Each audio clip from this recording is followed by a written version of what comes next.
it rained all day Tuesday, so we wouldn't have been able to hunt Tuesday. Yeah. I mean, it fucking... So, the weatherman, fuck that motherfucker. That some bitch is wrong. All the time. So Tuesday is like, I looked Monday at the weather because I want to go fishing. And I looked Monday and it said Tuesday it was going to be fucking shit and rain. Yeah. I was like, fuck. Maybe I can get like a 2 or 3 hour window I can go practice. So I woke up. I'm fucking laying in bed. First thing I look at the weather. And I look at it and it's like 30%. But I looked at the radar and this lake that's like an hour from me, there was no rain gonna be coming over it. I was like, fuck it, I'm gonna roll the dice. Yeah. I went all the way to Huntsville, got my dad's boat, drove all the way back over here, an hour or like 2 hours from his house, went over there, fished from like 11 to 6, didn't get a fucking drop of rain on me. I was like, yeah. Fucking best fucking job in the world. You ain't even got to be fucking right and you get paid. Yeah. All right, man. I'm going to hit the intro. Here we go.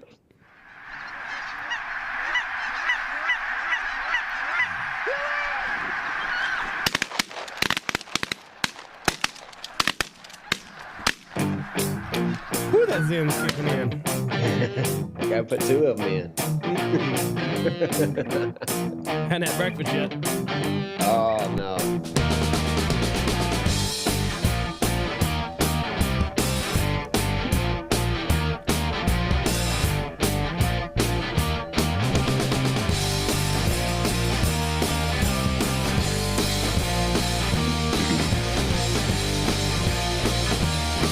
All right, here we go.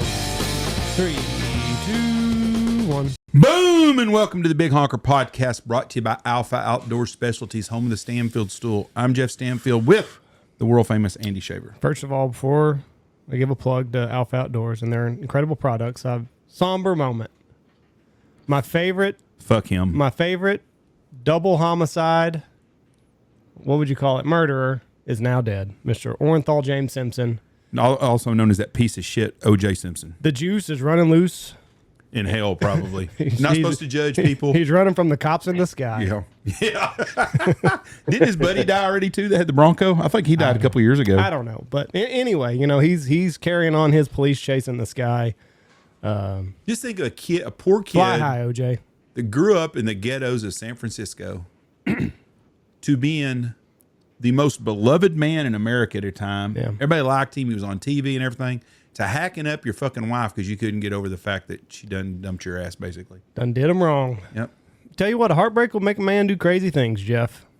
Make a man do crazy things. Just think of that poor guy that saw this good-looking blonde at a bar and was going to go home with her, and he gets butchered up in the fucking street. No, he was just taking her glasses home. She'd forgotten them at the restaurant. Yeah, don't buy that shit. What do you think? Our guest today, PGA golf pro, my favorite golfer in the world, the guy that don't act like a golfer. He don't act like a snobby rich kid from the country club, Chandler Phillips.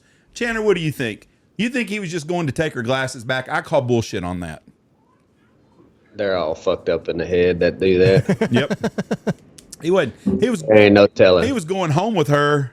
Booty call. I don't know.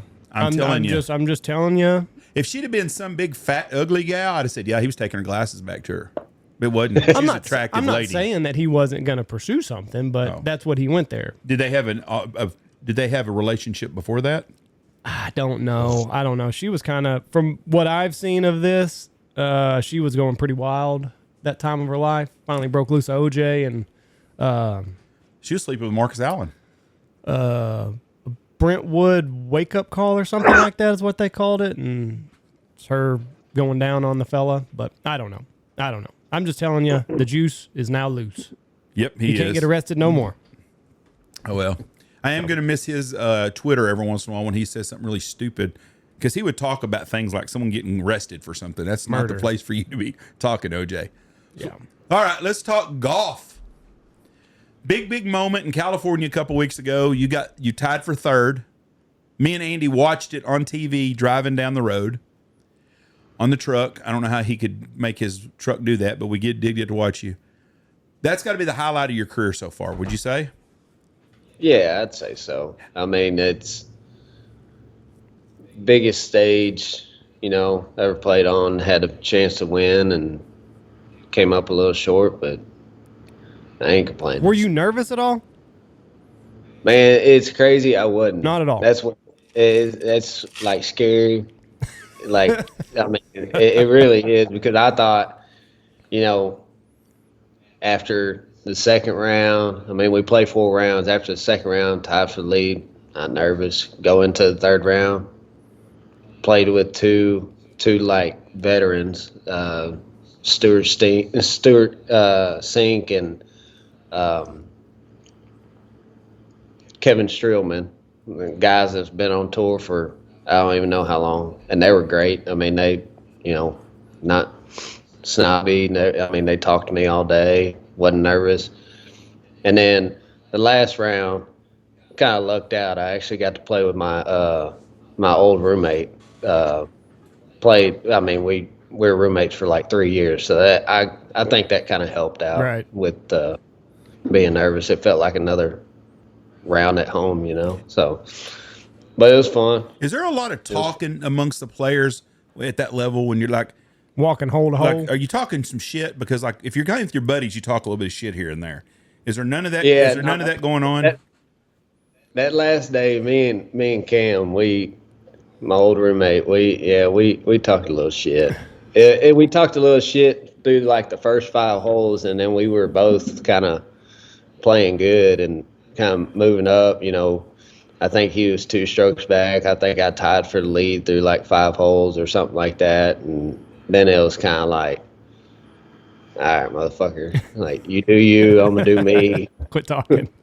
We'll figure this out at the end, So. I was nervous for you, and then it dawned on me. I thought, every time you'd chip the ball or something, you'd put it by the pin and stuff. And I was thinking, God damn, don't fuck up right here. Don't fuck up. Don't fuck. And then I thought, why the fuck am I thinking about that shit? This fucker's playing on the PGA Tour. They don't fuck up. It's not like you're going to hit a burner into the crowd or anything. Right. Nah, hell, I did last week. I saw that. Well, no, hey, no bullshit. No bullshit. I did that day. I ain't gonna lie, it kind of fucked me up because got on 8 and I was playing good. I think I just made bogey on 7, and 8's like 240-yard par 3. The wind is like howling off the left, and I mean, you gotta, where the wind was and how far the shot is, the ball's in the air for so long. I had to start this ball left of the green or I was going to miss it right. Well, the thing about the PGA Tour is when they set up, they don't take any of that shit into account, like the wind and everything. So on the left side of the green, there's 20 yards before like the rope where people can stand. Mm-hmm. On the right side, it's only fucking 10 yards. Oof. Right of the green. So I hit this shot. It comes up, gets in the air. I started a little further right than I wanted to, and it just starts drifting. And I'm like, shit. So we yell 4, and then I get up there, and my ball's only like 2 yards, 3 yards off the green. I'm like, I know this some bitch was way further right than this. And I look over there. There's a lady on the ground. Dude, I split her head wide open. No. I saw at Sports Center they were talking about it, or one of the sports that deals. Bad? Yeah, dude. So they had like a white towel, a small white towel. You could tell it was white at one time. And some bitch was beat red. Oh, no. Is that your first time KOing somebody? No. No. The first time, man, it seems like every time I've hit 2 people in my life in tournaments, and both times have been bad. I was playing Houston. I got a sponsor exemption in the Houston Open one year in 2019. And 17, it's kind of a little dogleg left. And if you take it down the left, even if you like hit it down the cart path, I mean, you could end up. Obviously, it shortens the hole, anyways. First of all, and then it just kind of it's hard panned, and it's kind of like a long hole. So I was like, "Fuck it, I'm just gonna hit it down the cart path and just have a short shot," you know. Yeah. But everybody's walking on the cart path. You know, I'm not trying to hit anybody, but I can hit, yell forward, and they'll all scatter like, you know, fucking whatever. I fucking hit this thing. It's coming right down on the cart path. We yell for. There's fucking, I'm not shitting you, there's 150, 200 people over there. They all scatter left, except one fucking guy. He's like on the phone or something. He's facing the other way, and then he kind of like turns and looks to see like what the hell is everybody doing. And as soon as he turns back, he had some Maui Jims, and that somebody's hit him right here. Oh, lucky didn't kill us. I mean, smoked him. Shit. Completely fucked me too, because I mean, my ball would have been 40 yards past it was, and it actually kicked back towards me. But yeah, I get up there and guys like holding an ice pack on him. And he turns around, takes that ice pack off, and I mean, this dude looked like he got in a fight with Mike Tyson. I mean, his eye just. Can you imagine going to work after you've been in a golf tournament? It's like, who whooped your ass? I got hit by a golf ball. Yeah. We're being proud of those Maui Jims and showing everybody at work. Where's your Maui Jims now? So- They're in pieces. Nah, them some bitches pieces. They're broke. Is the etiquette on the golf tour the same as like if you go to a baseball game and someone gets hurt with a ball or they get a bat goes into the stands, a player autographs something and they go do it? Does the PGA do shit or you're just fucked? Yeah, no, I mean, like, usually if you hit somebody, which obviously you don't want to, but I always got, like, extra gloves in my bag and stuff like that. I'll get a glove out, sign it, give it to them, which my autograph don't mean shit to them, but, I mean, Something. you know, something. Yeah, I mean, it's all I can do. I can't freaking, oh, hey, time out, Right. you know. I'll catch y'all in an hour. Let me go make sure this person is all right. No, I got to keep playing, you know, so.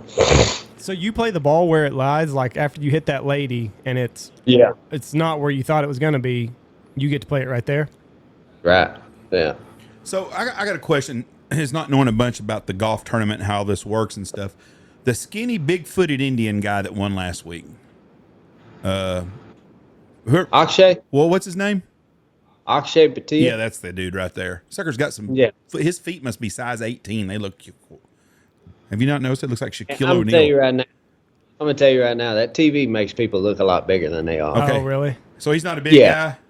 No, he may be a little bit taller than me, and he's about 140 pounds. Oh, he doesn't look like he's real heavy, but his feet look like Shaquille O'Neal when he's in the clothes he wears all the time. Anyways, does that guy get a free pass? Does he get to play in the Masters this weekend since he won?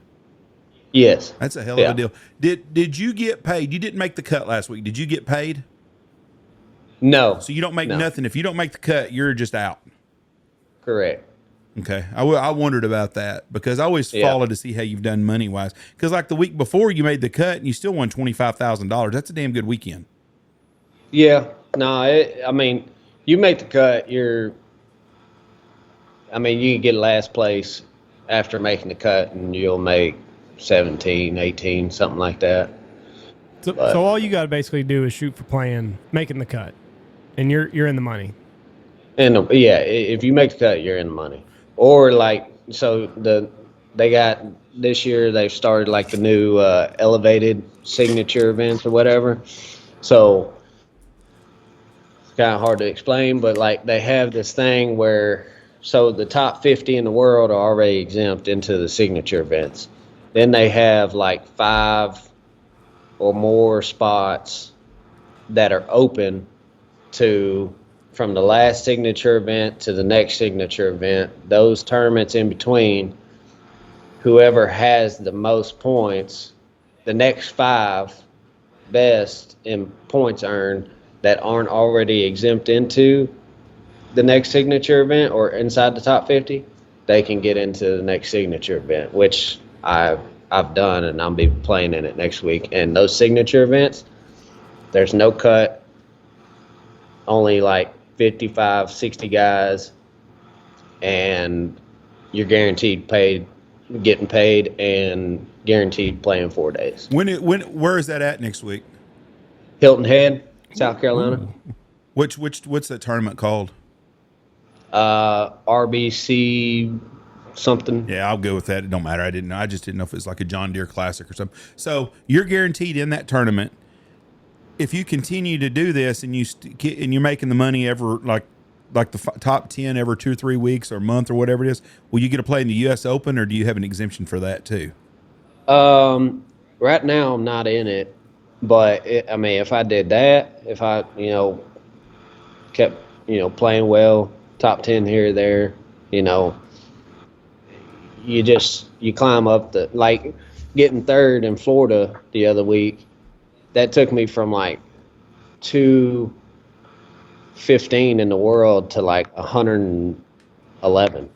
So, and then the U.S. Open, I think it's top like 60 in the world are exempt. So I still gotta go, 50 spots or so to get in, but if I keep playing well, it could happen at least. Well, I have begun to watch golf now because of you. And Michelle actually watched it with me the other day, and I was like, I can't believe we're sitting here watching fucking golf. What a difference it's been, because before I wouldn't have given two shits. Now, I'm a big Tiger fan now. Mm-hmm. I told Andy there's no way in hell Tiger wins this weekend. If he does, I think everybody's going to be surprised. Yeah, see there, that's a nice way of Chandler saying he ain't going to win What was wrong with him at first? Because like when the season first started, he was like, Jeff told me he was out, he's not playing anymore, and like now all of a sudden he's playing this weekend. Well, the name Tiger Woods, everything he's won. He's pretty much a lifelong member of the PGA Tour. He'll never lose his card. He could be 80 years old and he could say, hey, I want to come and play in this tournament. They're going to put him in. Like Jack Nicklaus. Yeah, pretty much. If Jack, I don't even know how old he is now, but if he wanted to come play, they'd give him a spot. Jack Nicklaus playing. He'd go out there, shoot 100, and that'd be fine, But, he's had so many damn surgeries, the car wreck and everything. I think he's more metal than he is actually person now. So, I heard from somebody the other day, I don't even remember who it was, and this may be complete bullshit, but he's had so much surgery on his foot, on the leg that got real messed up in that car wreck that he almost can't even feel it anymore. I heard that a lot of other people would have had an amputation. Really? But they saved him because of who he is. I can tell you this much about Tiger. Tiger ain't been the same since he gave up all the prostitutes and porn stars. Honest to God truth. When he was banging porn stars, he was winning golf every day. Not sustainable, though. Tough lifestyle to live. It's like Charlie Sheen. Well, when your wife beats the shit out of you with a golf club, I kind of turn around to not been the same since all then. Because he got caught. That's right. Yeah, if he would have never he broke the 11th commandment, thou shalt not get caught. And that's what cost him. If you had to play with Tiger, would that put you in like a different mindset than like playing with your buddy? Like, do you feel like you would be nervous then? I wouldn't be able to hold the fucking club. Really? Oh, hell no. Just because it's Tiger. Right. It's like, God, I'd be looking around. What do I do with my hands? This is going to bite you in the ass because somewhere down the road, you're going to be in a tournament and you're going to end up getting paired with him. And he's going to talk a lot of shit because I heard he's a king shit talker. Well, let me tell you something. I put 2 of these in every time. It might be 4. Just so I don't feel a damn thing or don't know where I'm at. Does Zen sponsor anything? I don't think so. I don't know. They're at all the hunting shows. You can get them for like $1. You can get them for $1 a can at the hunting shows. So, they've got a big. They're getting big. Yeah. Yeah. That's with you young people. I don't know people my age that are doing them. I'm sure there are some. I got Andy on them. That's right. I'm still on. Is this how you started? I'm still on 3s though. That's what he's got too. He just got the same 6s. one. He's a 6er. He's fucking double decking 6ers. We talked to a guy in Canada. They had 20s. Yeah, something from Russia. Yeah, the snooze. Yes. Yeah. Yeah, they're like 18s or 20s. I put one in of those that it felt like somebody took a knife and just started cutting my lip. I was like, What does it do for you guys? Well, Tucker Carlson, you got to listen to Tucker Carlson explain Zens because he does in Tucker fashion. He does a very eloquent job of explaining what happens. He says it's like God comes down and he like takes his finger and tickles your central nervous system. You start feeling all these different synapses in your brain. They start firing off, and then you just get a real big euphoric feeling, and pretty accurate. So it's just a buzz type deal. Like a little hum, I'd say. Do you know he's a rich kid? Yeah. I did not realize he's a trust fund baby, like big time money. Mm-hmm. Yeah, he said it's the worst part of his existence is all that money. Well, I wish I had that problem. I don't know. Chandler can maybe tell us about it. He's cashing in big checks now. That's right. Big boy checks. Tucker Carlson said if you ever make $1 billion, that $1 billion will be the worst part of your life. I wish I had that problem. So Chandler, do they treat you different at the bank now than they used to? Like when you walk in, are you Mr. Phillips now? And says, "There's that fucker that's trying to make it on the golf tour." There's that egg. No, I ain't no different than who I was 5 years ago without a dollar in my name. The last thing I told you when you left here last year is I said, listen, don't go get big shot and win a bunch of money and don't act like we know who you are. And you haven't yet. Here he is right here on the Big Honker podcast still. You win the RBC tournament last weekend and I'll be like, God dang, every time I text him, Andy just go, it's his number not available. Shit. What the? No, I do. Yeah, the only thing I've done is I put my phone on Do Not Disturb. So if y'all call me, it's going to go straight to voicemail. If you ring again that second time, it'll go through. Well, don't tell people that because now they know your secret. Yeah. I called you the other day and Michelle goes, Jeff, he is a busy man. And then you called me back. I said, he's so busy he's returning my call, smart ass. So what is it like? Like after when you get third, what's the next couple hours and the next morning like? Like is your phone just blowing up with all this shit that you got to do now? Yeah, kinda. I mean, it's just. I think it wouldn't have been as busy of stuff that I had to do the next week if the next week wasn't in Houston, which was pretty much like a home event for me. Your backyard. So like that next week, Monday, pretty much all day was doing something. Tuesday, same thing. Wednesday, same thing. Which, I mean, they're all good things to do, kind of helping out, clinic, Pro-Am. I had to go do an outing for one of my sponsors at a different course. It's just shit that comes with it, I mean, it's just you got to do it. So, I mean, other than that, all it is just text messages from, friends and stuff. Surprisingly, I didn't have any,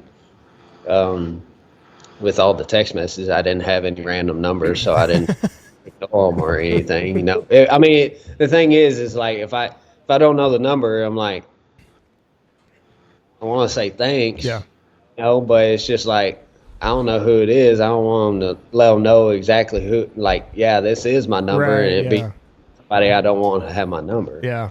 That's the thing is like the more you get success-wise at any level, the more shit you have to do that takes you away from what you're good at. Right. No, it is. I mean, it's just, I don't know. Like, I know y'all don't watch golf that much, but like, Scotty Scheffler, it's the #1 player in the world. And I mean, he's about the coolest guy. He is down to earth, he is not an asshole or anything like that. And he was doing an interview and he was like, winning's fun and everything, but I get to enjoy it for about 5 minutes. Yeah. And then after that, I got to start doing, all this stuff for this and that, everything like that. I mean, it's like, he was like, you pretty much in a way is like, you get to enjoy it for, 5 or 10 minutes. And then you got to do all this stuff. Like, I mean, it's just, but it's how it is, but whatever. And then it's like, well, when the fuck am I supposed to make time to make sure that I'm good next weekend? Right. Yeah. I mean, the thing, that's the thing is, I think that's where like our agents like come in, and people, they don't come. It's pretty much not where, like, if I play good or I win or something like that, people aren't coming up to me and saying, "Hey, we need you to do this next week," Right. and we need you to do this and this and that. They'll go to my agent and like, "Hey, can he do this? Can he do that?" And my agent, he'll, like, all the agents they know are like, "Okay, hey, we can do this on Monday, and we can do this on Wednesday. Everything else, no." Like, Right. fuck off. Pretty much fuck off, you know? They run interference for you. Because Yeah, I would be the yes man. Like if somebody came to me personally, it's like, yeah, I can do it. And I would like burn myself out because I couldn't tell people Exactly. no. I mean, I'd be the same way because I don't want to tell anybody and like no, especially for like people that are like helping out with the tournament and everything like that. It's like, yeah, man, like, yeah, I'll do it. You need me to do a clinic with kids. Yeah. I'll do it, whatever. But agent, they don't care. No. They'll be like, no. Fuck those kids. No. He's not doing it. Yeah. Yeah. So will you drive to Hilton Head or are you going to fly? No, I'll fly. I'll fly to Hilton Head. It's going to be, I don't know when I'll be home. Really? Honestly. Yeah. It's, I mean, the next 4 weeks are booked up. And then the week after 4 is the PGA. I could be in that. That's just kind of like the U.S. Open. I mean, it's all off of world rankings and stuff like that. And then after, I don't know. Yeah, it's just, I'm a busy motherfucker. For the next month, when do you look at your calendar and like, okay, I can take a break? Hunting season. Like, is it going to be September, October? I looked at it the other day, and it could honestly be that.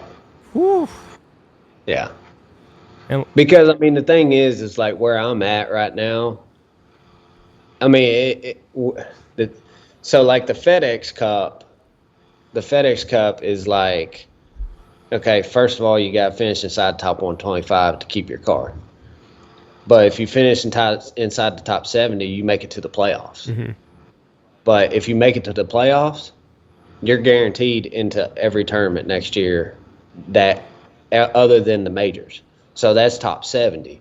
So if you make it to the top 70, like they'll have fall events, but it'll make it where I don't have to go play every freaking fall event to like sustain, that position of, 80th, 90th, Right. on the points list or something like that. So they'll just open me up for the fall, which, as y'all know, like, that's my time, that time off. So, but yeah, so it's just, I got to play when I'm in, and, there may be a time where I'm like, all right, I'm okay, I'm going to take a week off.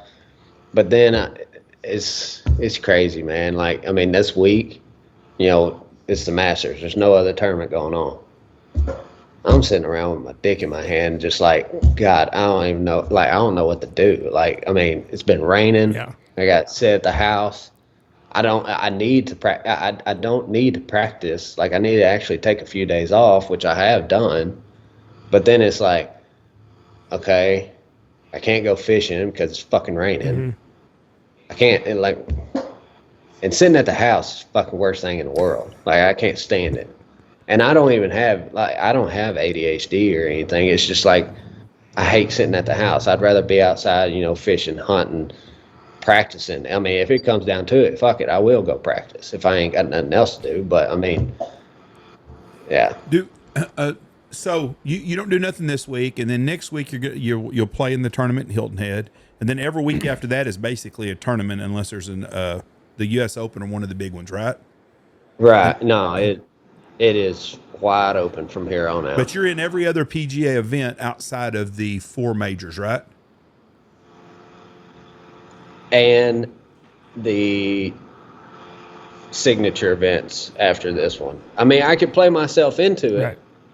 but right now I'm out of those signature events. But the signature events weeks, they'll have an opposite event.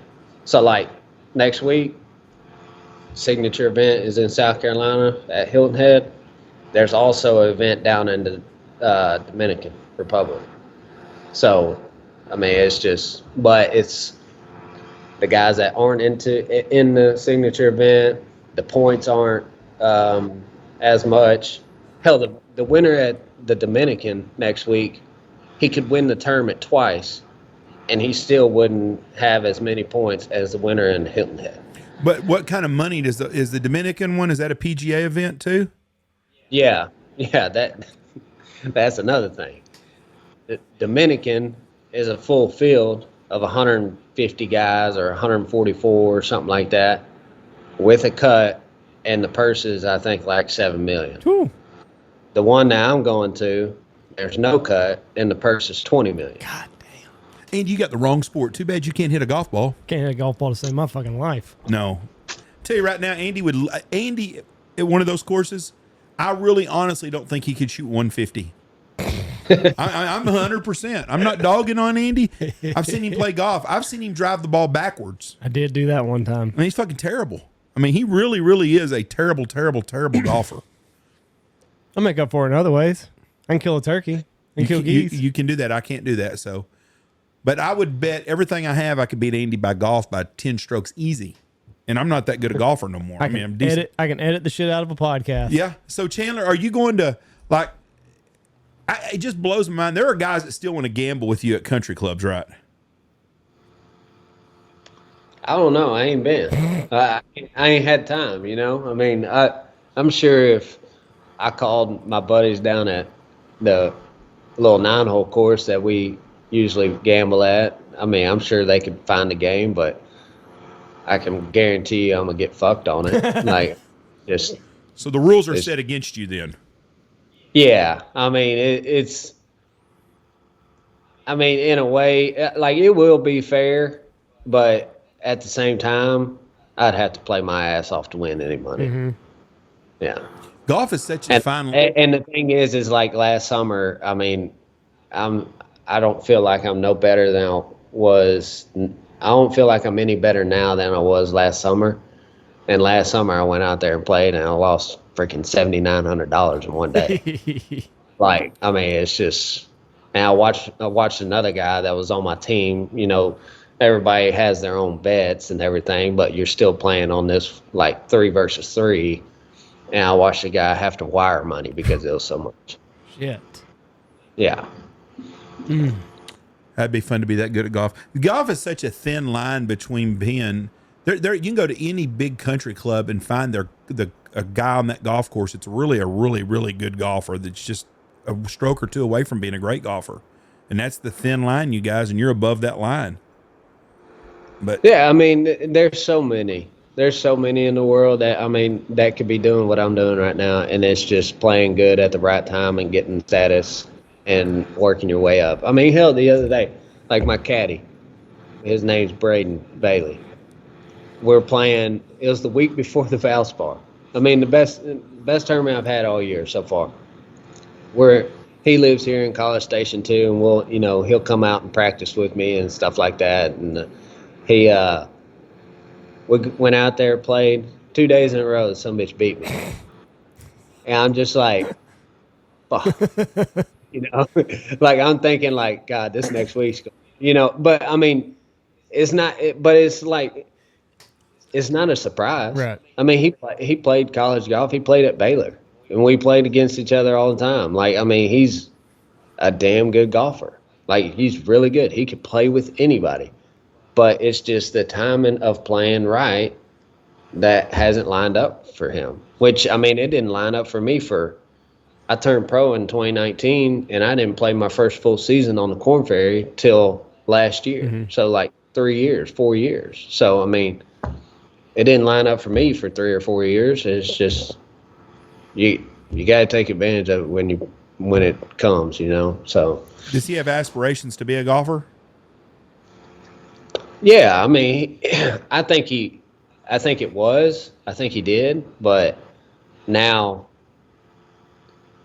think I'm paying him enough that Caddy, like, screw it. caddies make good cash too, especially if you're with somebody that makes some money. Would they get Yeah. 10%? What I do is I pay him a certain amount every week, no matter what. Make the cut, don't make the cut. He's getting paid this. Then anything I win or any earnings I win, he'll get 8%. And then if I do win the tournament, he'll get 10%. Right. Well, Bo Tiger's caddy made a shitload of money until they had a falling out. Yeah. Like, how does that, like, how do you pick your caddy, right? Yeah, I could have you caddy. No, you don't want to do that. Well, I'd love to watch that. You don't That'd wanna be do an that. interesting plot fodder on the damn golf course. Maybe if it's, yeah. I don't know. What the fuck you think you should do, Chandler? Here, I don't know what the fuck to tell you. Maybe if we play at Knox City International, I'll caddy for you. But aside from that, no. But so you just knew the kid, and you're like, hey, you want to caddy for me? No, dude, it was the craziest. It's honestly the craziest shit. Like, it was last year. I went to Q school, or I guess it had been not last October, but the October before. I get through Q school, guaranteed myself for the first 12. I guaranteed I was in the first 12 events. Well, the first 4 were international. All the veteran caddies, they asked for like double the money because it's just a pain in the ass to get down there and everything like that, and it's expensive because it's like 2 in the Bahamas and then Panama and Bogota. But he had already moved here. He was still playing, but he didn't have any tournaments coming up for like the next 2 months. And I asked him, I was like, hey, you want to caddy for me for the first 4? I just need you for the first 4. Then I'll find somebody because we'll be back in the States. They won't be freaking asking for an arm and a leg. I was like, you can stay with me. Like, I'll get the hotel. I'm probably not going to have to get a rental car just because it's international. They'll have like shuttles and everything. And all you got to do is just get yourself there. I'll pay you $1,000 a week and then 8% and 10% if I win. He was like, yeah, I'll do it. Go out, first tournament, fucking win. Next tournament, get 12th. And in 2 weeks, he made, like, I had to pay him like, I think like 22 grand. Right. And then he was like, hey, what do you think about keep this rolling? And I'm like, dude, you can roll this motherfucker all the way to the end. I don't give a damn. All I told him, I was like, man, if you want to quit, because like I said, it was still playing. I was like, if you want to quit and you want to start playing again, playing mini tour events or trying to go Monday for the Corn Ferry events, just give me like a 2-3 weeks notice. Mm-hmm. Just don't come one day and be like, hey, I'm not there next week. I'm done. And he was like, no, it's good. Like, I'll do that. Shit, we ain't looked back. Rolling ever since. So that's how the caddies are picked. Like, they just a good relationship with the player and, hey, would you like to do this? Yeah, I mean, it's different with everybody. I mean, it's like there's guys that have like veteran caddies that have been out there for 20 plus years that they don't even know. And it's just like, hey, ran into him like, hey, you're looking for a bag or, whatever. It's just how it goes. I mean, you might see this guy with this player 1 week, and then the next week he might be with a different player. Yeah. Now, what do the caddies do? Like, do they go and like walk the course and shit? Like, what do you do whenever you're at Hilton Head? You show up. I don't know what day you show up. So, like, run through like what your protocol is. So, tournament starts Thursday. Usually Mondays, I'll just go. I'll that's my travel day. And I'll get there. Check in, register, and then I'll probably just go hit balls. That's probably all I'm going to do because I've been traveling all day. Whatever. Tuesday, I'll play 18 holes. He'll come, walk with me, carry the bag, whatever.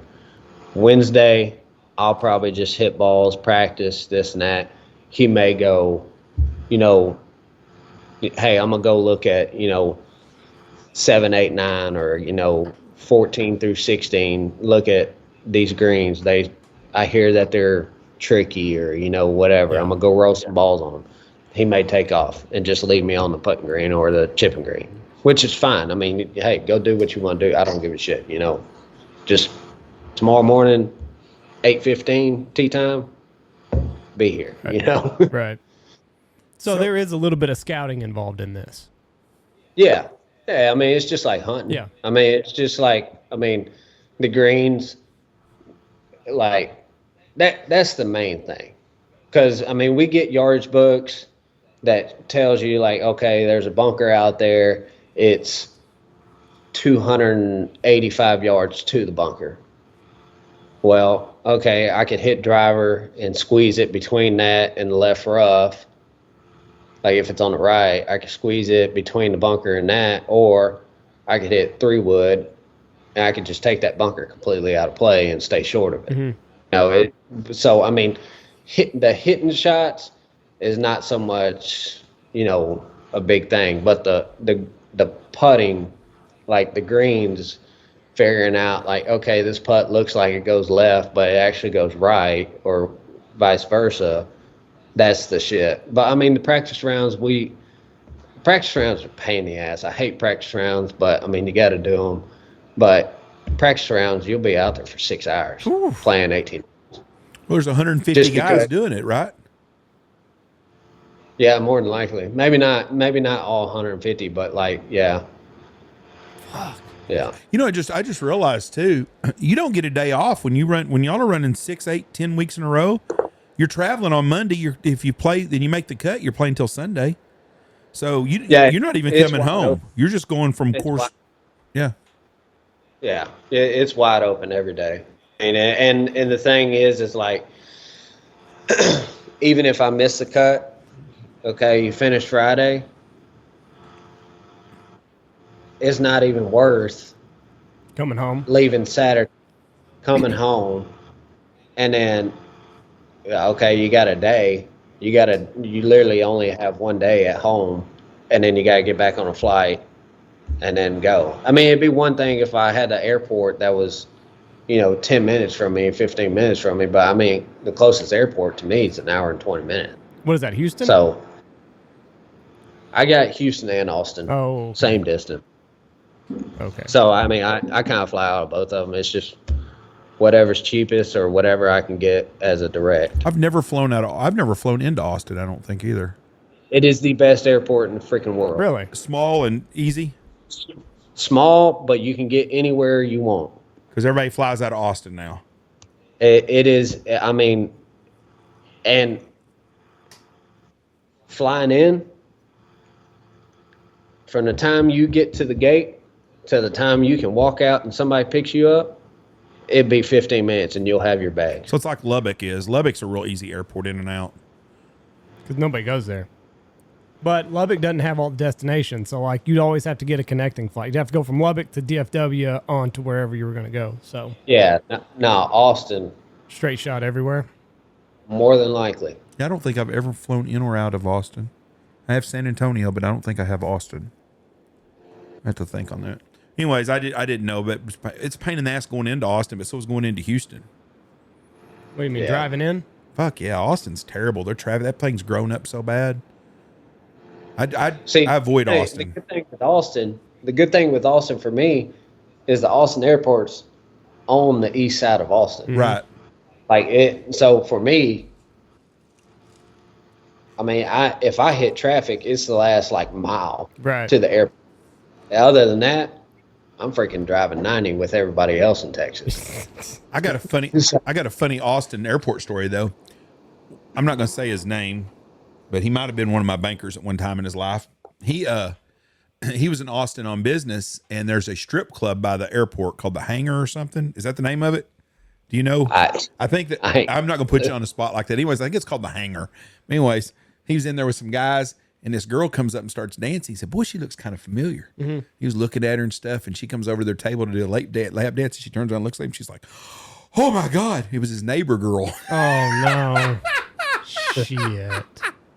I said, what'd you do? He said, well, I gave her $20. I paid her. She told me, she goes, please don't tell my dad. He goes, don't you tell my wife I was in here. He goes, They are secret. Yeah, We he both says- got people we don't want them to find he out. says, every time I see her, I'm like, and she looks at me and she's like, And he goes, it's an unspoken nothing has ever been said. But he goes, I saw her up there and I thought, boy, she looks familiar. And she turned around and she's like, oh my God. Kind of like that scene on Old School where the guy sleeps with his boss's daughter. Oh, yeah. And she comes in. Thought she was like a college kid, and then she comes in and Yes. she's like, 17. can't believe she's about to graduate. Oh, college, huh? No, high school. Oh, fuck. So what do you do if you don't make the cut? Like, you just hanging out? Like, if you just hang out at Hilton Head or whatever, or the town that you're in? Because like you said, you can't come home. Yeah, no. I mean, well, next week there's no cut, but any other event, yeah, I'll just take it easy. Obviously, if I miss a cut, something was off, and so Saturday I may go, because the thing is like, even if you miss the cut, you can still go to the golf course and practice and hit balls and, putt on the putting green, chipping green, whatever. So normally I'll just be pissed off for a day, probably not do shit. And then Sunday, go out there, practice, do whatever I need to do, work on whatever I need to work on, because you got another tournament the next week and got to figure this shit out. So it's every day. Yeah. Like at the fishing deal, the guys that didn't qualify the classic or the guys that didn't get a fish the last day, they're out signing autographs and having to sign shit all day. And I thought, boy, but that sucks all day long, having to jack with people. Well, because you're going for all this big money, and then all of a sudden you don't make the cut. Now it's like you got to deal with people. Yeah, you got to deal with all your sponsors. Like you said, you'll lay low a day, be pissed off, and kind of internally figure out what went wrong. But these guys, it's just like couldn't get the fish to bite or whatever, and now you got to go fucking sign Bubba's autograph for him, pose for the pictures. They're not Bubba's at golf tournaments. No. I just meant at the fishing tournaments. Some yuppie boys. So, have you got to meet John Daly yet? I gotta piss. No, not John Daly. That's somebody I think I'd like to hang out with. Old John. I think me and John would be pretty good friends. Both loud. One of us is wealthy. One of us is not. One of us has only been married once. One of us has been multiple times. But he seems like he'd be a lot of fun and very talented as a golfer. Yeah, he. Yeah, I mean, I don't know. I obviously think he's slowed down from way back in the day, but He has to, or he wouldn't be dead. Yeah, I think it'd be fun to go hang out with him for a day, and like 20 years ago or something like that. You talk about your not making the cut and doing things, or like I'm assuming when you play golf, you have a regiment. Like you go eat dinner after your game's over, you probably go back to bed and go back pretty early to bed, right? Or do you stay up? Yeah, I mean it's all dependent on the tee time and stuff like that. But it's, if you got a morning tee time, you're probably finishing at 1, 2 o'clock. So yeah, you could go eat lunch, but you're probably gonna fuck up dinner. So you could kind of like wait and have an early dinner, or if you're late, shit, you can get done at like 6:30, 7 o'clock, and then it's like, all right, I'm gonna go get dinner, like something quick, What Chipotle or something, whatever, just something like. The last thing I want to do after like an afternoon round is go sit down somewhere and have an hour dinner, or longer than that. Like I just want to go get something quick and get back to the hotel, take a shower, and get in bed. And if I fall asleep in the next 5 minutes, I'm perfectly fucking fine. I saw where did they play the U.S. Open last year in Edmond, Oklahoma? Or did they play they had a big tournament in Oklahoma City. No, they had the PGA in Tulsa. Okay, it was in Tulsa. And all the other golfers are doing like you said. And a buddy of mine was at the Hard Rock Casino, and guess who was in there at midnight? John Daly. He's in there fucking playing slots at midnight while everybody else is in bed getting ready to play golf the next day. What was he playing though? Yeah. He was playing? Fuck yeah, he had on flip-flops, shorts, and some loud fucking shirt. His old hair is all fucked up. Looks like, a rock star from the 80s. old gruffy old beard and shit. But everybody loves John Daly. Man's built different. He is. But did you ever read his autobiography? No. It's a very good book, but he talks about Tiger Woods in that book. And there's an excerpt from Tiger. They interviewed Tiger, and Tiger was talking about John was they were going to the gym, and John was going to the bar. And John said something to Tiger, is like, you need to loosen up and go to the bar with me. He said, John, if I had your golfing talent, I wouldn't worry about going to the gym and practicing more. I'd be going to the bar too. Right. That's how talented he was, or is. He still's a hell of a golfer. But he just hits the piss out of the ball, doesn't like he? he's playing barefoot somewhere the other day on a golf cart, drinking Diet Cokes, eating M&Ms, and playing golf barefoot. And some guys come up and he played with them. Do you get a little snack bag out there? That's a long day. Got some beef jerky in your bag? Yeah, they got like on number 1 and number 10, because they got tee times going off of both sides the first 2 days, and maybe the next few, depending on how many make the cut, whatever. They have pretty much whatever you want, snack wise, and I'll load up on, some bars or something, just something to eat, It ain't nothing like, oh, I gotta have a fucking meal or anything like that out there. But yeah, just some bars or something like that, and just eat a few around, get hungry, take some Zen out, eat it, put some Zen back in. How much Zen do you go through in these tournaments? How many cans will you bring? It's a can a day. Really? 15 a day? Yeah. That makes sense, I guess, if you're double decking it. I always wondered about the snacks too, because I know that the Masters is famous for having their same pricing and menus that they've had since forever. Like a pimento cheese sandwich is like 50 cents or $1. I mean, they're really cheap, their stuff there. But the fanciest golf course I ever played on, I got invited to go play on Greg Norman's Red Sky Golf Course in Vail or Eagle, Colorado. Beautiful. I was definitely the poorest guy there. And they had sushi on the at their snack bars. And there wasn't hardly anybody fucking there. But they had a hell of a budget there and stuff. And I thought, well, these people got way too much money for me. How'd you play that day? And I broke 100. It was a hard course. Well, that's good, Jeff. Yeah, because a lot of those holes, you got to carry the ball 250 yards just to make the green. Well, I can hit it 275 or 280 on a good day, but I can also hit it 220. So it was not conducive to Jeff playing very well, but it was a really nice course. They had a guy that was behind us, like on the second hole, and he was a maintenance guy there. And I asked him, I said, you can go ahead and come through here. You're not bothering us if you want to go through us. Oh no, I'm here to fix y'all's divots. They had a guy that just rode behind us in the court that fixed all of our divots the whole time we played. Motherfucker, he'd be busy if I was there. I'd keep him on his toes. So I guess as a touring pro, you don't have to rake your own sand traps, do you? No, our caddies do that. That poor fucker. Time I see one raking, I'm like, fuck, that'd suck right there. That'd be the suckiest part of that whole fucking job. Why? I just hate raking the sand traps. Why? It's just a pain in the ass. Because you need to get it really nice looking and stuff, and you always get your footprint. I just don't like it. Oh. You've never played golf with any place that had a sand I worked trap. at a fucking golf course. Oh, you did? What are you talking about? Yeah, but you didn't rake sand traps. I cut greens. Yeah. That's how hard up they were. I know nothing about golf, never played golf, and worked at a golf course in Lubbock my last year at Tech in the summer. Third day on the job, they're like, hey, you're cutting 1, 3, 9, and 13. Go get after it. I'm like, fuck me. Well, you fuck one of them up. It's a big fuck up. There's not a whole lot of there's not a whole lot of talent working at the maintenance team. Oh, you've done pissed ever golf course maintenance guy that listens to us now. Why? You just said there's jobs meaningless. Nobody could do it. No, I said there's not a lot of talent. There wasn't a lot of talent if they were giving a guy third day on the job, like, hey, here's your greens, go get after it. Well, you worked with a guy that got locked up in jail once every weekend. Then you worked with another guy that go to the titty bars and park in the parking lot just to watch the girls walk out the door. Yeah. And then come to work. That was Norman. Norman.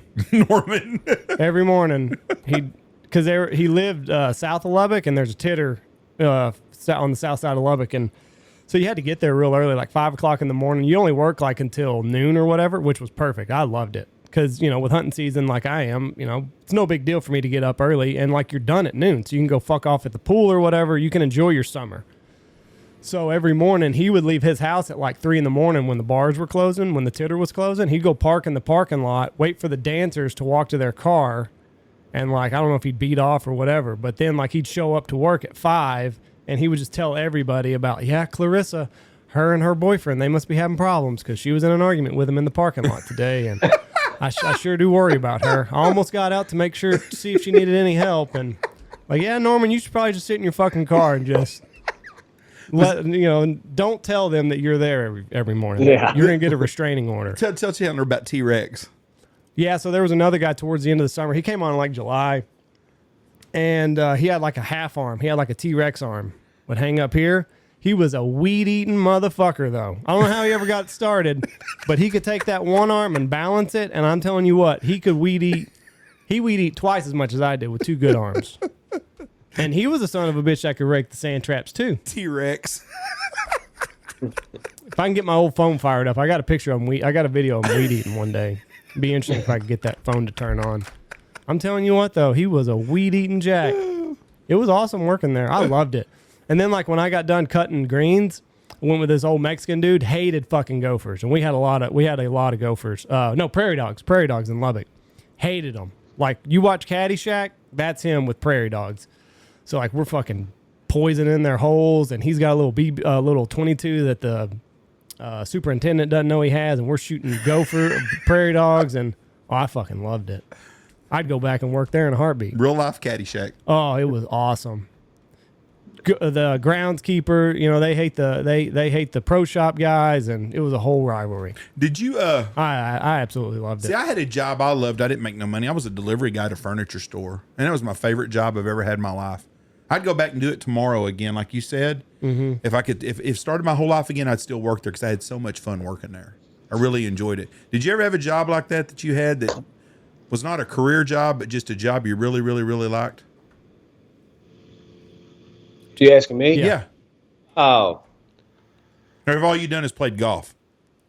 pretty much all I've ever done was play golf. But I did. So in Huntsville, we have the #1 golf course in Texas. That's like 25 minutes from me, from Huntsville. And in high school, I would go out there and caddy on the weekends if they needed me. They'd call me and say, hey, we need an extra guy, come and caddy. And my dad was stingy as shit with money. He didn't want to give me nothing because he probably knew what I was going to do with it, and I'd go out there and shit, dude, it was freaking best. Like, go out there, caddy 18 holes, and get paid like $400. Damn. One day. It was just. That's a hell of a gig. Yeah, I mean, it was 4 hours, you're done. Yeah. And the thing is like I was part-time, so I didn't have to get there at the ass crack of dawn and be there all day. No, it was like, hey, your tee time's at, 9 o'clock in the morning. Okay, show up at 8:30, be there. As soon as you're done, you're good. So. I'll tell you something I did one time that was golf related. Me and a buddy of mine, Bear, had this bright idea. We played golf a lot when we were in high school. We had a bright idea that we were going to sell golf balls, used golf balls.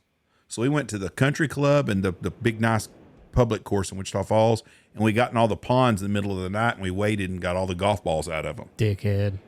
I mean, we got hundreds of golf balls. We're sitting in, you can't use a flashlight. You don't want the cops to see you. You're wearing duck hunting waders.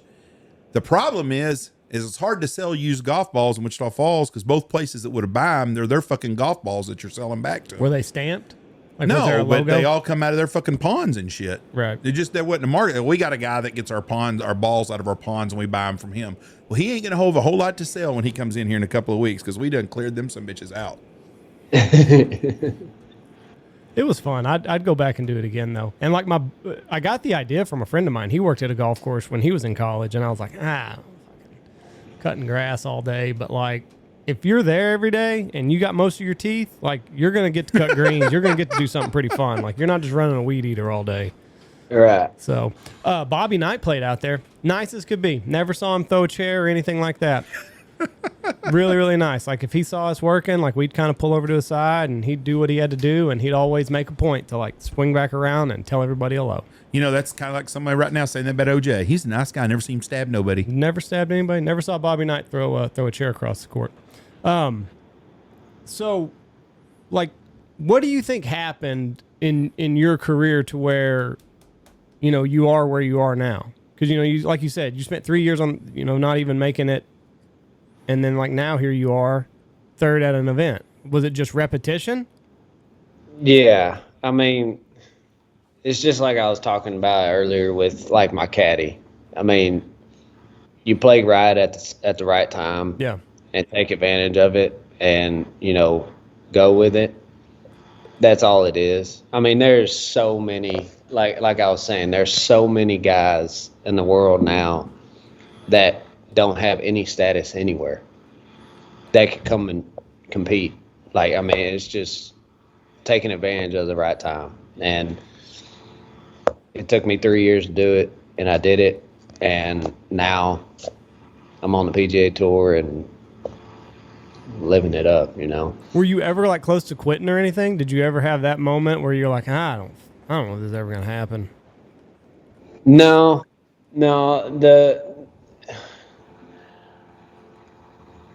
I think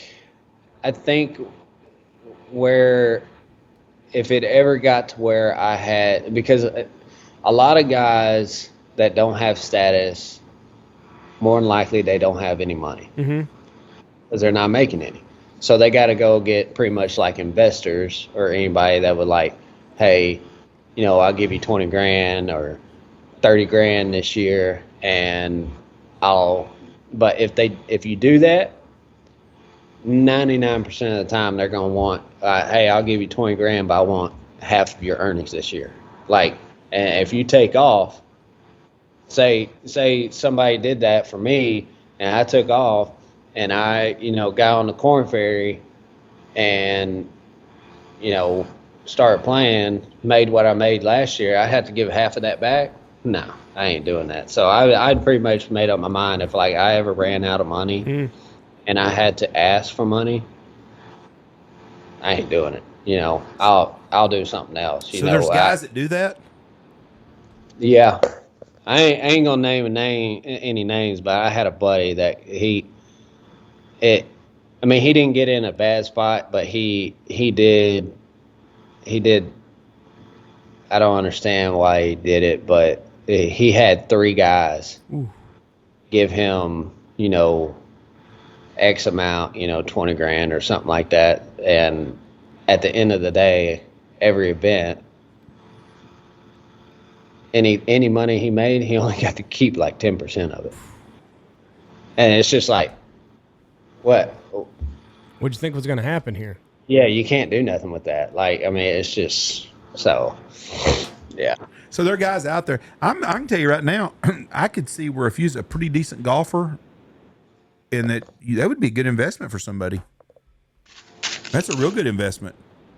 I'll give somebody else. I'll give you 50 grand. I'll give you 50 grand, and you give me half your earnings. Fuck yeah. But what sucks is, like he said, if you got 3 different people that you're giving 25% to. No. I understand that. I mean, you know, but I'm just saying, if you're that guy that's giving that money to someone and they're a pretty good golfer, that's a pretty good bet. Yeah. I mean, you're out $25,000 or $50,000, huh? It had to be on paper for me that, like, okay, you give me this. Oh, which, I mean, it's not going to work out for somebody, but I mean, if I make, you know, if you give me 20 grand or 30 grand and I take off and I'm giving you, you know, 50% and I take off and I make it to the Corn Ferry, well, all right, hey, I'm done. Like, here's your 20 grand back, because if I made it to the Corn Ferry, I've made enough money that I can pay him back, and I just give him back the money, and we're done. That's not how that works, though. That guy's not giving you his money to get his money back. He's gonna break your fucking thumb. that's like the mob, basically. That's right. I mean, they're not. We'll loan you $50,000, or we're gonna buy you for $50,000, and we get 25% of your earnings. And then you do good. Well, here's your 50 grand. I'm not doing that. But that's No. You don't understand, son. We own you for 9 more months. Fuck, man. If you win a scratch off fucking lottery ticket, we want half that bitch. Son of a bitch, dude. You sell your soul. Have you had the coffee Zens? Nah, I stick to the wintergreen. They're little. See, I tried the wintergreen. It reminded me of those candy cigarettes that you got as a kid.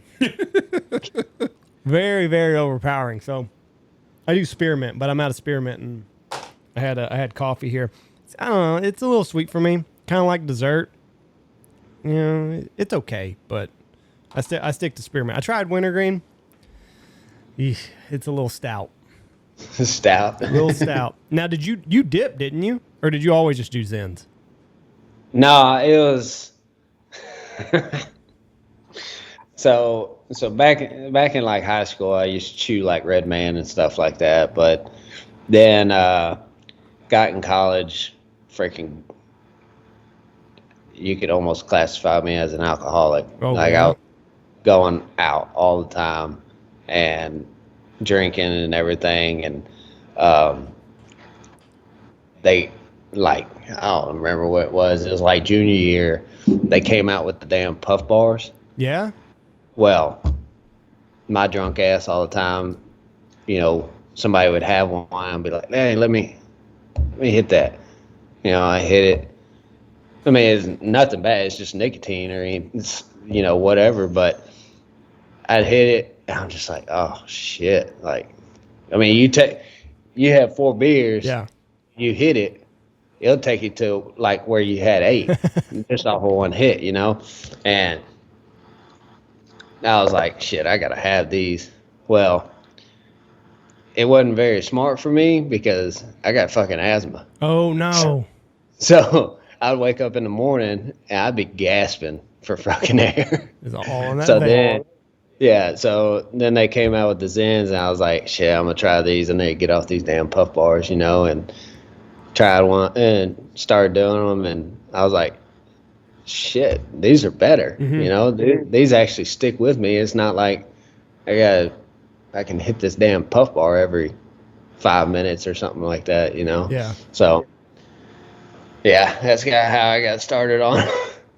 We had a guy that worked for us. He was a big time smoker. I don't, how much do you think Stoner smokes in a day? Was he a pack a day, you think? I don't know. I never counted. I don't have a clue, but probably a pack a day. Smoked a lot. So he got on the vapes, and he is 3 months without a vape. He started zenning and put the vape down. No more, doesn't have to worry about popcorn Good for him. now. Good for him then. He's, you know, he does 2 6s right off the bat. But I was talking to somebody at jiu-jitsu the other day, and he did Copenhagen his entire life. He put a 6 in, and it knocked him on his ass. Really? He said, I chewed Copenhagen my entire life. Put that 6 in, he said, I was on a different planet. You know, my father-in-law, your grandfather, he used to smoke 3 packs a day. How many's in? How many? 20? That's 60 cigarettes a day. Oh no, He did die of lung cancer. He did die of lung cancer. So, And my dad used to smoke 2 or 3 packs a day also. He died of lung cancer. So, but 3 packs a day, 60. You figure that they slept 6 hours a day, probably guys that age. Right. I mean, that lifestyle. That's 18. That's smoking at least 3 cigarettes an hour, 3.5 an hour. shitting and getting. Save money on lighters though. Yeah, 'cause they go from one to the next. Well, what kills me is, and it used to be more old ladies that I would see doing this. Yeah. I would see them eating and holding their cigarette and eat and smoke at the same time. I'm like, how the hell do you do that shit? I've never done that. I've never smoked a cigarette in my life. I've never smoked a cigarette in my life. Those puff bars got you though. Puff bars got me. What? You don't drink it hardly ever. I don't think you drank anything when you were out here.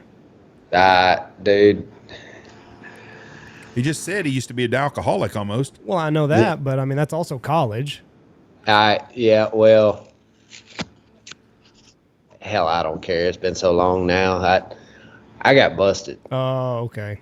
I Yeah, gotcha. so it was like 2 months.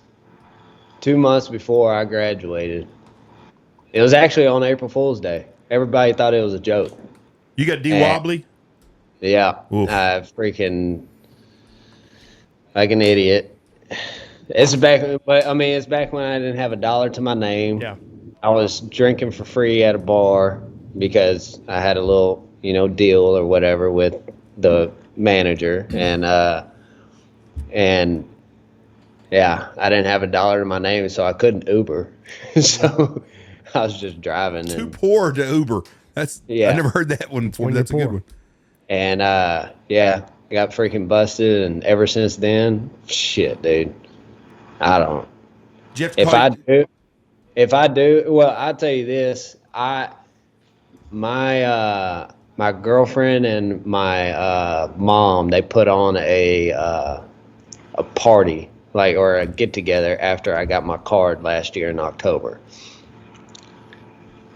I walked in, it was in College Station. We went to this restaurant, I walked in, I had no idea that was even happening, and walked in and I saw all my buddies that I used to go out with. It's a Friday night in College Station. I was like, fuck, I know where this is going. I know I'm gonna wake up tomorrow and I ain't gonna know where the hell I'm at, and so that was actually, I think that's the last time I drank. Jeez, that long ago, huh? Yeah.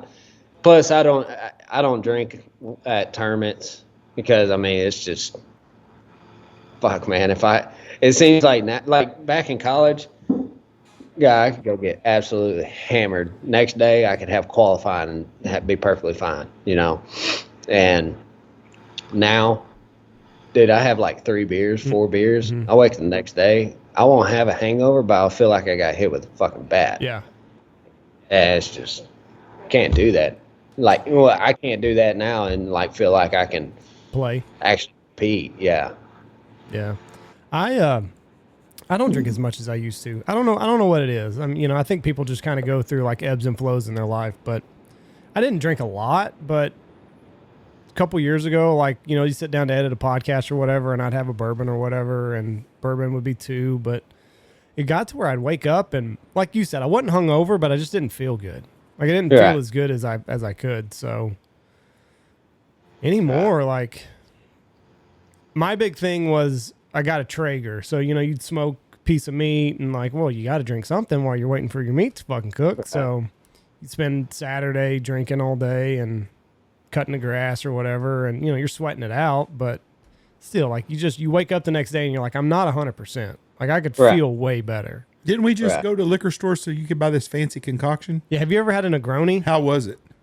So that's not good. I can tell by your face. That's $150 you're not getting back. Yeah, 100%.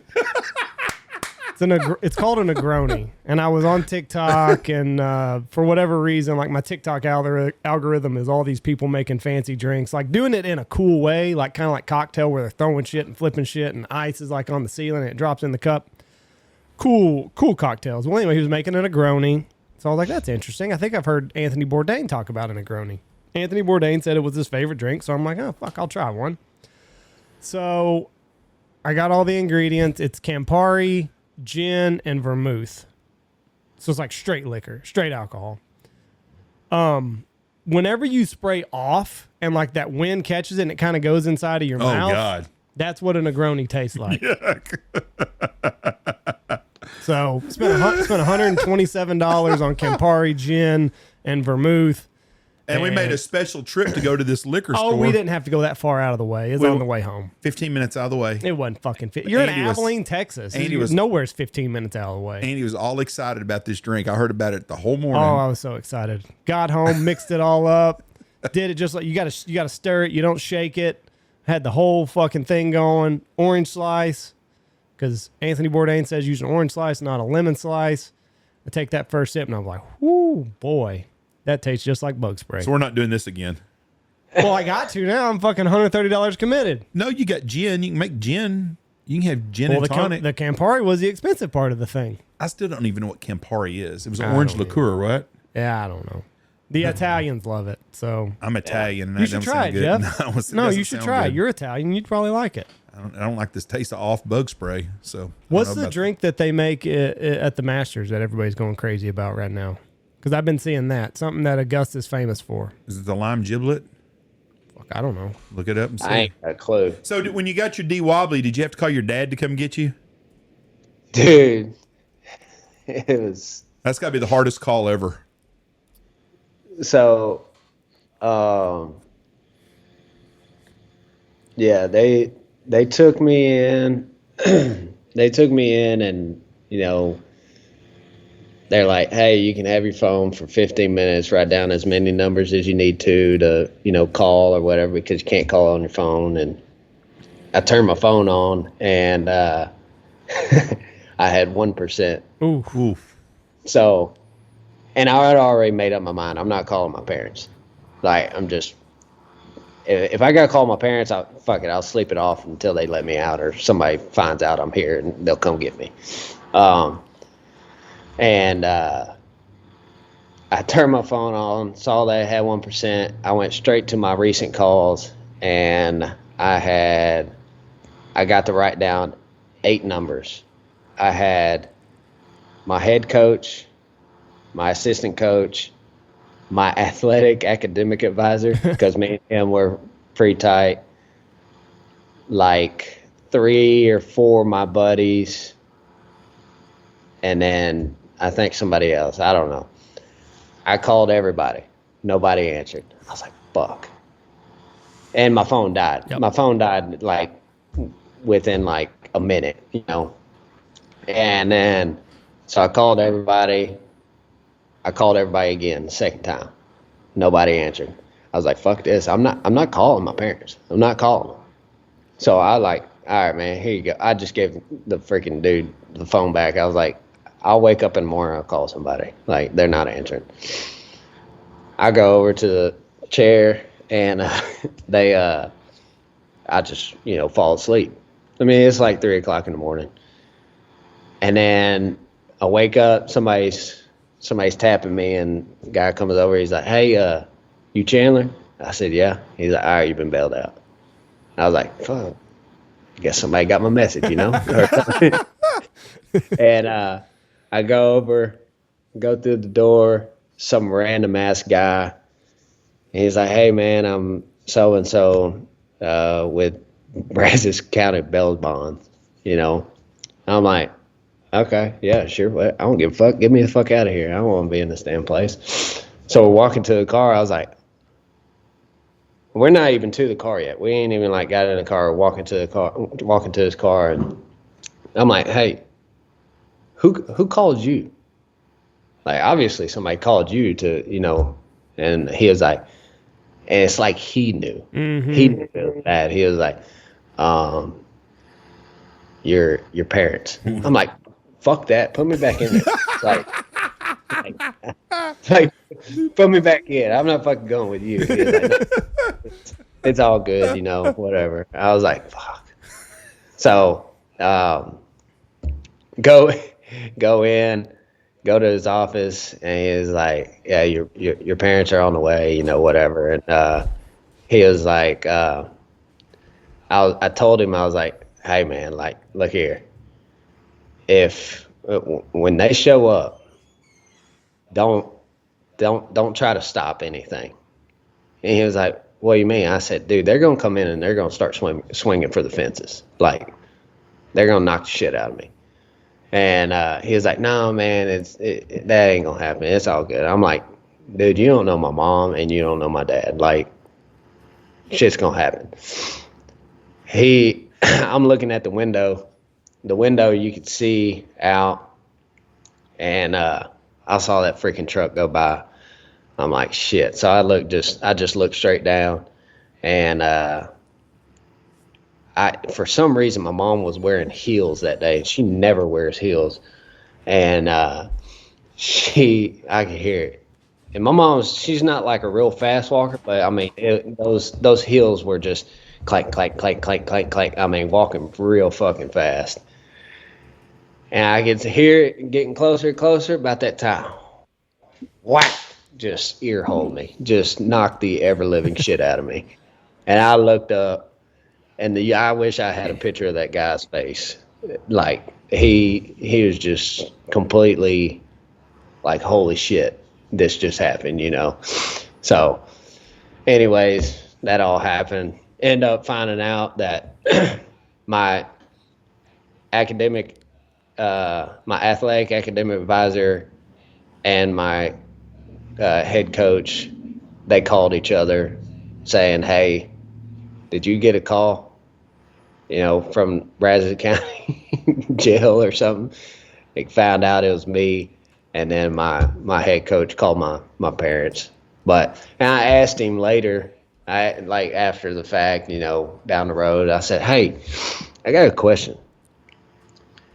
Why'd you call my parents?" He was like, "I know your parents, and I figured it was the best thing to do just for you to get that over with, because I knew they were going to wring your ass."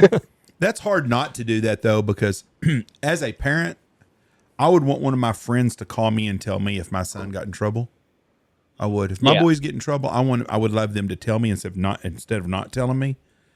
But I've only had to. I was planning on telling them, but it was like figuring out how to do it. I needed some time to think about it. You didn't want to be hungover and have to tell them. Yeah, exactly. But anyways, it's all done now. It's off. You know, it's behind me, and actually, I'm not glad it happened, but at the same time, I am. Might glad have been the best thing that happened for you. Yeah, I mean, because I was freaking drinking way too much back then, and you know, it was right at the end of college, and if it wouldn't have happened, I don't know if I would have kept. I don't know if I would have stopped. Right. You know, and but yeah, I mean, it was expensive, but as soon as I signed, like right out of college, I actually called. I called all because I mean at that time I'm already about to graduate, about to turn pro. I'm talking to, you know, sponsors, and you know, my agent is, and everything like that. I called everybody that I was talking to about sponsoring me. I told them, I'm like, "Hey man, I don't want you to hear this from anybody else other than me. I was a fucking idiot. You know, I was dumb. This happened, and yeah, it's done. It's over with. Like, I hope this doesn't change anything." And all of them were great. And I ended up signing with Nike right after, like pretty much when I turned pro in the middle of that summer. And obviously I didn't have a dime to my name when this shit happened, you know, when I did go to jail. And as soon as I signed with Nike and I got the signing bonus from them, I freaking got the check. I wrote my dad $15,000 check. I said, here's your money for all my problems. You know, he was like, "This don't make up for this." It don't make up for nothing. I had a buddy of mine. His son got a DWI. It was probably about 7-8 years ago, and he didn't tell his dad. And he worked for his dad, and his dad's got a construction company. And he came home and told his parents at Thanksgiving. He goes, "Mom and Dad, I need to talk to y'all." And they're like, "What?" And this was like a month after it happened, and he was just scared his parents were going to find out. And he told him, he said, "I've got cancer real bad." And his parents got upset, and he goes, "No, I'm just kidding. I got a DWI." He said, "I figured this to make it not as bad." What the fuck? Jesus.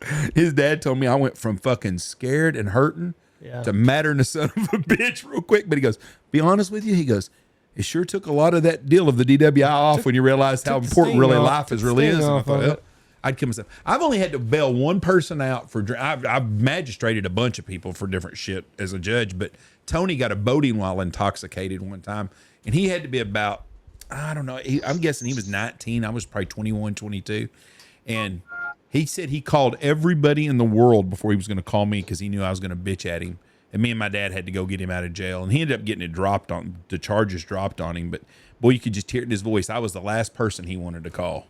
Well, and it was a bullshit thing too, wasn't it? Like, he was not intoxicated. No, he just had a couple of beers, but he'd been on a deal, and he. But he got off on a dock from a jet ski, and the dock was wobbling whenever he got off, and then cops were right there, and they're like, "Hey, come here, buddy." No. They pulled up to him at Hell's Awesome. Gate. Him and the girl were on a Sea-Doo. Maybe this was the And he second pulled up. BUI. No, he's only had one. Oh. And they took him to a dock and they did the walking, and it was wobbly and stuff. He begged them to give him a blood test and a breath test, and they wouldn't do it. All he got to go to jail with was his swim trunks and a life jacket. He was begging him for an orange jumpsuit. So it was cold, and we went and picked him up, and I told Dad, I said, boy, I bet you sure are proud of Tony, aren't you? And he just kind of shook his head, and guess who comes fucking walking out of the jail? And no, he's sitting under a tree at Palo Pinto County, sitting under a tree with just swim trunks and a damn life jacket. And I said, there's your favorite son right there, Dad. There's your boy. Yeah. Your kid, Zach, though, or probably shouldn't say that. Jeff's had a son that's had a couple MIPs. You know, it happens. People are young and dumb. Yeah, but when you're the judge and it happens in your city, it's very fucking embarrassing. Yeah, but I mean, kids are stupid, you know? It's the overall. I'm going to tell you right now, if you've got a kid that's under 20 years old and he gets MIP and he's out drinking and hunting and having fun, you're raising a fucking real kid at least. Right. I mean, it's kind of like when Jameson broke his arm. This has nothing to do with it. Jameson's 4 or 5 years old and breaks his arm. I was like, hell yeah, that's a real boy right there. On the monkey bars. You know, that's just fucking part of growing up and stuff. And if we'd have had all the rules that y'all have today, I would have probably gotten in a lot of trouble. And I didn't drink much because I was always the driver, but there's nights that I drove home when I was the least sober of all my friends in high school. Most sober. The most sober. And it's the rules are so different now for you guys. I mean, we poured liquor out all the time. Today they get MIPs. And I understand why they do it. If a cop pulls someone over and he makes them pull out liquor and then they have an accident and kill somebody themselves, they're going to get the shit suit out of them. Back then they didn't have cameras on cops. It was just a different world. But that's a good lesson you learned, and not. Yeah. I mean. No, I mean, like I said, obviously I wish it didn't happen, but I mean, at the same time, kind of glad it did. Yeah. You know, and I mean, the thing is my parents, like they were pretty strict in high school, so I barely drank in high school, like, because I mean, they wouldn't even let me go like stay the night at anybody's like house, like go hang out, or I mean they'd let me go hang out, but on a weekend it was 10:30. If you're not home, my mom's gonna fucking find me. She is coming and it ain't gonna be good, you know. So it was like 10:30, you better be home. Shit, I'm pulling in at 10:15. Right. Like I don't even give a damn because I ain't getting the shit beat out of me because I'm freaking a minute late, you know. And which my parents, I don't want to make my parents sound bad, like they were freaking great, but yeah, like, so when I got to college, I'm in a totally different town, and then the guys on the golf team, they're pretty wild, you know. So I got to see it very early, and I was just like, shit, I'm about to have the time of my life. Make up for lost time here. Yeah. But I think it's better to get that shit out of your system before. Like, it's way better to do it at 22 than it is to do it at 32 or 42. Oh yeah, you know. Yeah, I mean, yeah. Then you're just a dredge on society. Yeah. Because like that's the thing. Like if that happens to you at 32, well, like you've already been partying way too hard for way too long. Just get the shit out of your system. You know. It's a good deal. So we'll start wrapping up here. I know you got other shit to do. No fishing. Are you gonna go fishing, or is it still raining down there? No, it's not raining. I'm leaving Sunday, so I'm gonna go to a golf course. Go practice for the rest of the day. Might as well do something, I guess. Yeah. Something productive. So you fly out Sunday, you'll be there, and then off to the races after that. That's it. Go to South Carolina, New Orleans, Dallas, and then back to South Carolina next 4 weeks or next month. Fucking have to change your address, South Carolina. Yeah, I know. Well, listen, man, it's always fun talking to you. Hopefully we'll see you out here in November, and we'll shoot some ducks and geese and rock and roll with it again. Hell yeah, I'm there. Let us know if there's anything we can do for you, and good luck the rest of the way. Appreciate it. See you, Good to talk to you. Best luck, Chandler, bud. Be safe, friend. God bless you. Yes, sir. See you, buddy. See you. Bye. What a cool life. The great Chandler Phillips. There are people that are going to work every day. 99% of them are thinking that like to play golf. They're like, fuck, what a life. Yep. And it is. But It's the Azalea cocktail at the Masters. It is vodka, lemonade, grenadine. they call that the Azalea. Azalea cocktail. I've had lemonade and vodka. Never had I got grenadine at home. I might try that. That better sounds better than that. Garnish it with a cherry and a lemon wheel. What is a lemon wheel? I think you just slice a lemon, probably. Okay. I know what you're talking about now, I think. It's not a wedge. Not a wedge. Well, yeah. You know, there's a famous steakhouse that we ate in Augusta that's right by the course. Really? I can't remember the name of it, but they had all the pictures of all the golfers that go in there and eat and stuff. That's the Azalea. It looks like a really good drink. Looks like a summertime drink. Sitting out on the golf course all day. So I try one of those. what's your next big find? The Azalea. You're going to try one of them now? Yeah, because I think I've got everything. What did I say it was? Vodka, lemonade, and grenadine. Yeah, I'll try that. I'll do the Negroni again, like I said. Doesn't sound good at all if it tastes like off. Well, you got to fight through, Jeff. But why? If you don't drink something and you don't like it, why would you keep drinking other shit? That just doesn't make sense to me. It's like trying something. Oh, if you'll eat it a couple of times, you'll start liking it. Yeah, but like, how does anybody ever like bourbon? How does that get turned on? I like bourbon. I didn't like it in my early 20s. Well, I'm 56 and I don't like it. But I don't like very much alcohol. My drink right now, and I can't get it straight. I don't know why everything I have to have that I like has to be complicated. It's simple. I like a glass of ice with some lemon juice in it, or lime juice, salt and lime around the edge of it, and a cold beer, put a Dos Equis on top of the ice with lots of salt. Well, Jeff, you're just fucking pain in the ass the way you describe it. Well, I describe it like that, and Mom's like, and then they fuck it up and bring it to them. And I said, I know, that's because that's why what I they're have to saying, that's too. I have to explain it to them all the time. get a beer. I've given up on getting a frozen mug because Yeah, nobody don't ever have has a frozen mug. Forget that. So I like it this way. It's just a chilada. Or they bring it to me the other day. We went and I explained to some lady. We went to Buffalo Gap and ate the other night. And I explained to the lady, I said, listen, I'm not trying to be difficult. I'm a great tipper. But I'm going to be difficult. If you have to start the order by I'm not difficult, you're difficult. And I said, this is how I want my beer done. Just a glass of ice. Told her the same thing. And I said, she goes, oh, that's simple. We do those all the time. I said, good. And I do not want any tomato juice. Oh, no. And Mom ordered a Chilton. So they bring the deal coming over here, and I'm like, they fucked up your Chilton. Looks a little dark over there. And they goes, here's the Chilton. She goes, no, it's not mine. They did that. And I was like, son of a bitch.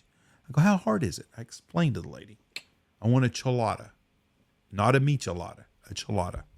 So, you don't know. All right. Anyways, thank y'all for listening to us. We appreciate it. Next week, we got a guy on from Oregon. It's going to be interesting talking about a lot of different things in Oregon. Old timer, set mid-70s, grew up hunting out there in California and Oregon. Cannot wait to talk to him. And I have no idea what else we're doing next week. I can't remember. Anyways, thank y'all. Oh, the Bigfoot lady. Well, she hasn't confirmed yet. But supposedly a lady that owns a museum sees them all the time. Hope this is going to be like the Green Apple story. So we'll see what happens next week on that. Thanks. Peace. God bless. Have a great weekend. Watch for deer. Go check out all of our sponsors. Go check out MLR Graphics. Baseball season's here. And if you've got other events that you got coming up you need t-shirts for, check out MLR Graphics. Boss Shot Shells, Pacific Calls, BHP 25, Dive Bomb Industries, Dirty Duck Coffee, Shin Gear, Looking Glass Podcast, Lucky Duck, Ducks Unlimited, Double T British Kennels, Mallard Bay, Stanfield Outfitters, Hemp Hill Farm, BHP, Mossberg, and Alpha Outdoors.